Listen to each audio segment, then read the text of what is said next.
A sudden shower does not last all day. Who produces these things? Heaven and earth. Even heaven and earth cannot make wild things last long. How then can people hope to do so? People of the Tao conform to the Tao. People of virtue conform to virtue. People who lose the way conform to the loss. Those who conform to the Tao are welcomed into the Tao. Those who conform to virtue are welcomed into virtue. Those who conform to the loss are welcomed into the loss. Those who do not trust enough will not be trusted. Chapter 24. The person on tiptoe is not steady. The person with legs astride cannot walk. Those who look only at themselves see little. Those who justify themselves are not distinguished. Those who brag have no merit. The work of prideful people will not endure. From the standpoint of the Tao, these things are excessive food and tumors of the body. As they bring sickness, followers of the Tao do not linger around them. Chapter 25. Something formless yet complete, existing before heaven and earth.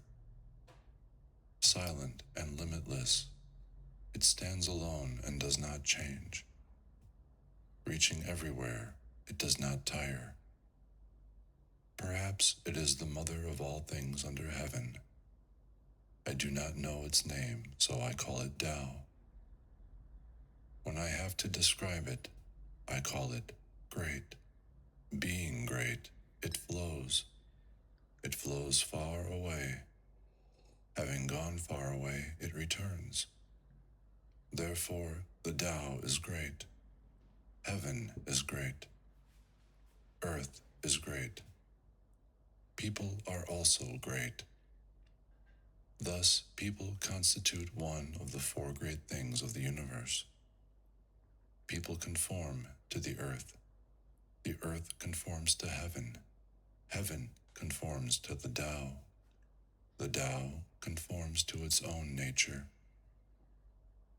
Chapter 26. The solid must be the root of the light. The still must be the master of the restless.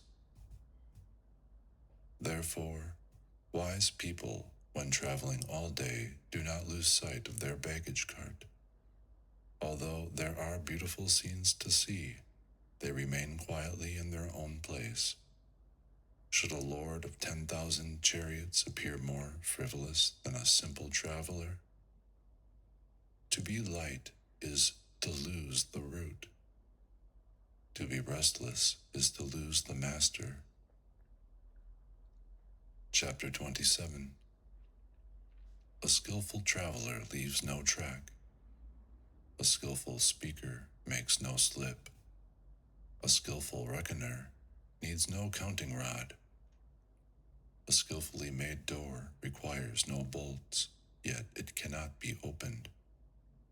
A skillful binding has no cords or knots, yet it cannot be untied.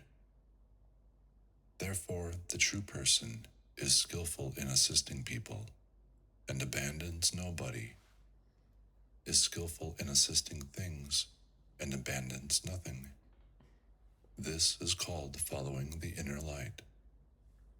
Therefore, the skillful person is the teacher of the person without skill.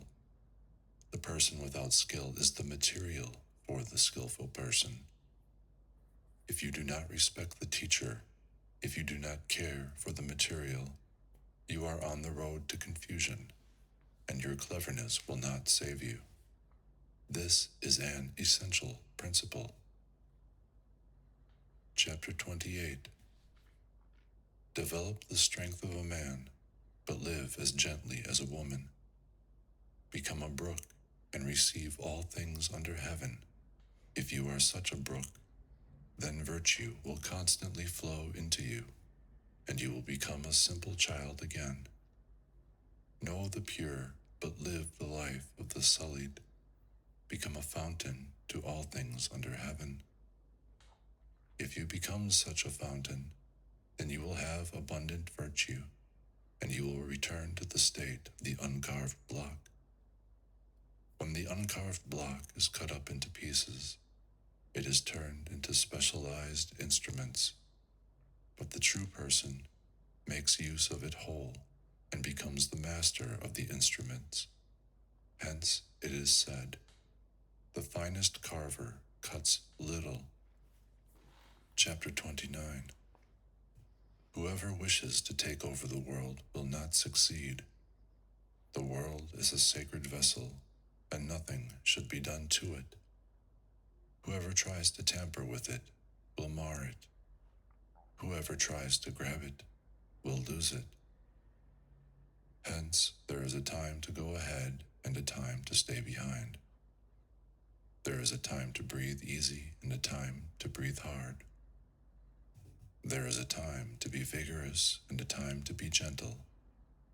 There is a time to gather and a time to release. Therefore, the true person avoids extremes, self-indulgence, and extravagance. Chapter 30. If you would assist leaders of people by way of the Tao, you will oppose the use of armed force to overpower the world. Those who use weapons will be harmed by them. Where troops have camped, only thorn bushes grow. Bad harvests follow in the wake of a great army. The skillful person strikes the blow and stops, without taking advantage of victory. Bring it to a conclusion, but do not be vain. Bring it to a conclusion, but do not be boastful. Bring it to a conclusion, but do not be arrogant. Bring it to a conclusion, but only when there is no choice. Bring it to a conclusion, but without violence. When force is used, youthful strength decays. This is not the way of Tao, and that which goes against the Tao will quickly pass away. Chapter 31. Weapons are ill-omened things. Among gentle people, the left side is the place of honor when at home, but in war, the right side is the place of honor. Weapons are not proper instruments for gentle people. They use them only when they have no other choice.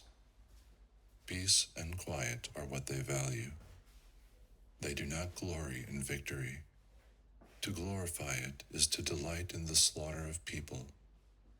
Those who delight in the slaughter of people will never thrive among all that dwell under heaven.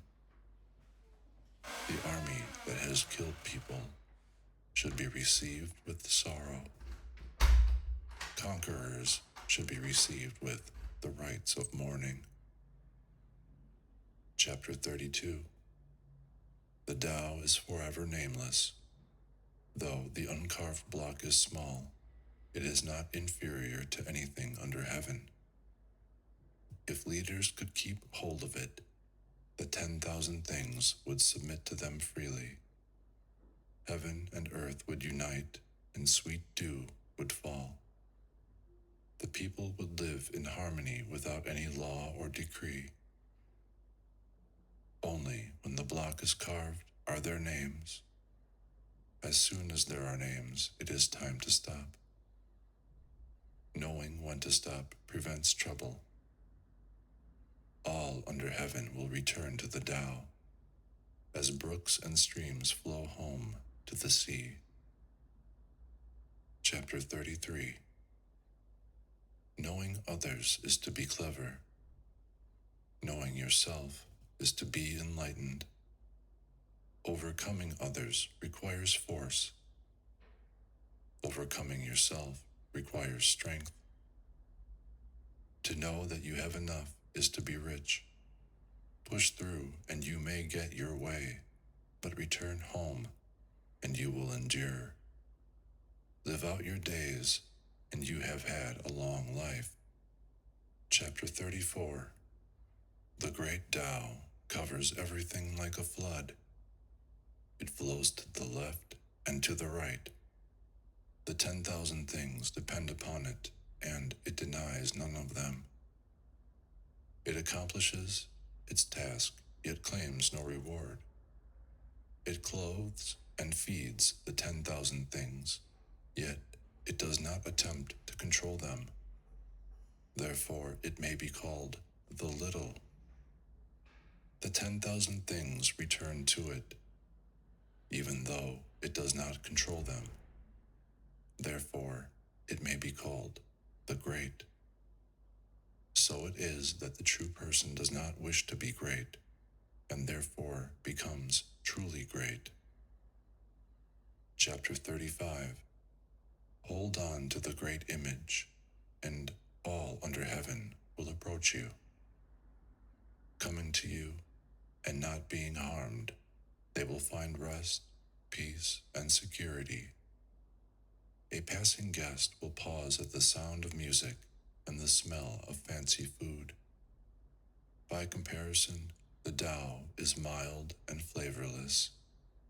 It is not solid enough to be seen, nor loud enough to be heard, yet it lasts forever. Chapter 36. That which is to be shrunk must first be stretched out. That which is to be weakened must first be strengthened. That which is to be cast down must first be raised up. That which is to be taken must first be given. There is wisdom in dimming your light, for the soft and gentle will overcome the hard and powerful. Fish are best left in deep waters, and weapons are best kept out of sight. Chapter 37. The Tao never strives, yet nothing is left undone. If leaders were able to adhere to it, the 10,000 things would develop of their own accord. If after they have developed, they experience desires to strive, they can bury those desires under the nameless, uncarved block. The nameless, uncarved block can protect against desire. When desires are restrained, there will be peace, and then all under heaven will be at rest. Chapter 38. A person of high virtue is not conscious of virtue, and therefore possesses virtue. A person of little virtue tries to be virtuous, and therefore lacks virtue. A person of high virtue does not make a fuss, and is not seen. A person of little virtue always makes a fuss, and is always seen. A truly good person functions without ulterior motive. A moralist acts out of private desires. A ritualist acts and, when no one responds, rolls up a sleeve and marches. When we lose the Tao, we turn to virtue. When we lose virtue, we turn to kindness. When we lose kindness, we turn to morality. When we lose morality, we turn to ritual. Ritual is the mere husk of good faith and loyalty and the beginning of disorder. Knowledge of what is to come may be a flower of the Tao, but it is the beginning of folly. Hence, the well-formed person relies on what is solid and not on what is flimsy, on the fruit and not the flower. Therefore, such a person lets go of that without and is content with this within. Chapter 39. From ancient times, these things have arisen from the One. Heaven is clear because of the One. The earth is firm because of the one. The spirit is strong because of the one. The valley is full because of the one. The 10,000 things reproduce because of the one. Leaders are able to lead because of the one. All of this comes from the one. If heaven were not clear, it would soon split. If the earth were not firm, it would soon bend and break. If the spirit were not strong, it would soon wear out. If the valley were not full, it would soon dry up. If the 10,000 things did not reproduce, they would soon die out. If leaders could not lead, they would soon fall. Therefore, greatness has its source in the little. The low is the foundation of the high. Princes call themselves alone, helpless, worthless. Is this not acknowledging a humble root? Enumerate the parts of a carriage, and you have not defined a carriage. Better to resound like stone chimes than to tinkle like jade bells. Chapter 40. Returning is the direction of the Tao. Yielding is the way of the Tao. The 10,000 things are born of being, and being is born of non-being. Chapter 41. The wise student, on hearing the Tao, diligently puts it into practice. The average student, on hearing the Tao, keeps it 1 minute and loses it the next. The mediocre student, on hearing the Tao, laughs at it loudly. If this student did not laugh, it would not be the Tao. Therefore, the ancient proverb says, "The bright path seems dull. The path that goes toward seems to lead backward. The even path seems up and down. The greatest whiteness seems soiled. High virtue seems like a canyon. Abundant virtue seems deficient. Vigorous virtue seems limp. Simple virtue seems faded. The greatest square has no corners. The greatest vessel takes long to complete. The greatest note is hard to hear. The greatest image has no shape.